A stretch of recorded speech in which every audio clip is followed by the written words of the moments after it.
all the songs you've done, what's your favorite song? And give me your top 3. My top 3. Man. It's so hard with me because I have, just to be honest, I have about 15,000 unreleased songs, right? What? Yeah. I got like, in my phone alone, like in certain apps, I have, I want to say maybe 1,800. Just 1,800 to like, yeah.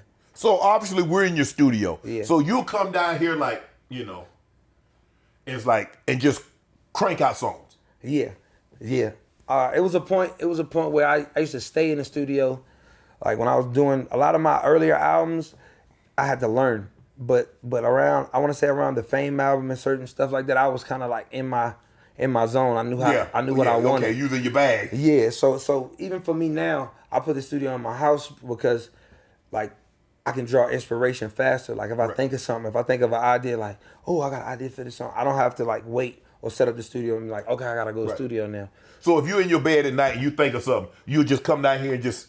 Yeah, depends, because I'll make sure my engineer's awake. If it's like 5, 6 in the morning, I'm like, man, I'll just do it in the morning. Right. But like, if it's midnight, I'm like, hey man, you up? Let's do it. Wow.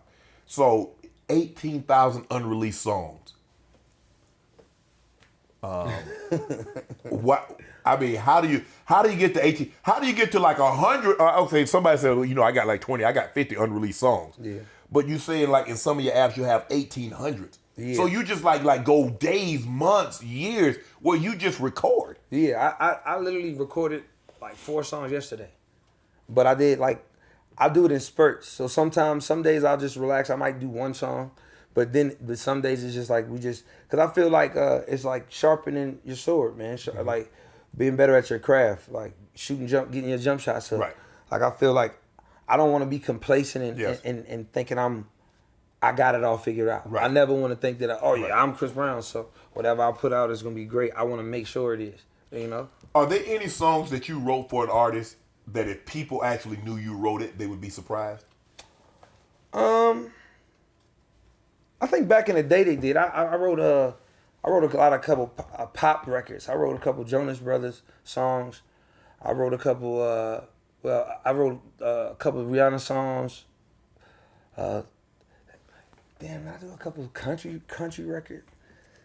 I used to write a lot for a lot of different artists, but it was more so me experimenting with what music was. Like I wasn't just doing R&B, so I would just write. But I've LaToya Luckett I've written for.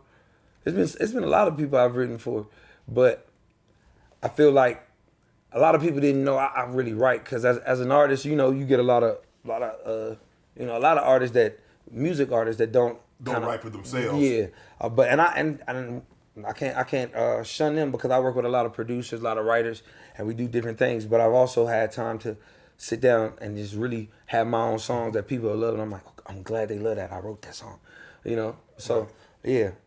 What's your favorite music genre? Is it pop? Is it R&B?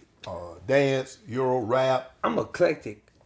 So I like certain songs. Like I think when a song comes out and it moves me, I just like it. It could be a country song. It could be a piano song. It could be a heavy metal song. Like, I just think whatever frequency that attunes me to it is what I kind of gravitate to. In my lane of my music, I just love doing feel good music, fun music people can dance to, but at the same time give them certain things that get them through their life. Because I see a lot of my fans, or I talk to them, whether it's meet and greets, whether it's Discord or whatever it is, and we talking, and it's like they explain to me how certain songs got them through life situations, and I'm like, wow, that really, it kind of sinks in with me.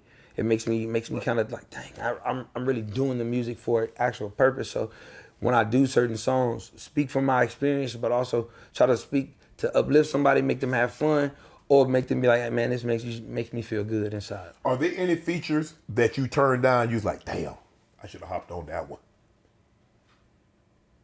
Any features that I turned down no. I ain't gonna lie, I'm on a lot of features. I feel like it's certain songs that I wish that I was on when I would hear certain songs, but then I would be like, that's just my artist ego wanting to be a part of it. Yeah, but I feel like even there's certain records out now that I'll hear and I'm like, Man, that's amazing. But I think that's good for me because I'm not. I don't think I get convoluted in what I sound like. Right. I'm able to appreciate other people's music and not be like, oh, it's just only about me. Have you ever been removed from a song after it's been recorded? I don't think so.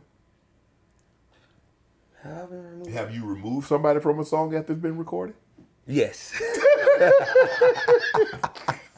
So how do you go about telling them or telling him or her that their verse isn't gonna make it?